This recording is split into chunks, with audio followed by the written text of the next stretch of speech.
And for number 2, evaluate function of x equals the square root of 2x squared plus 4 when x is equal to 4. Ayan, sulat natin yung function. Function of x is equal to 2 square root of 2x squared plus 4 is 4. So evaluate when x is equal to 4. So palitan lang natin yung x ng 4.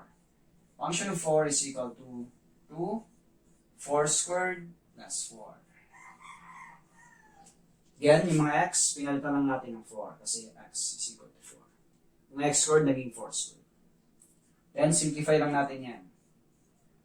Function of 4 is equal to 2 times 4 squared. 4 squared is 16. 16 times 2, that is 32. Plus 4. 32 plus 4 is 36. So, function of 4 is equal to square root of 36, that is 6. So, therefore, function of 4 is equal to 6.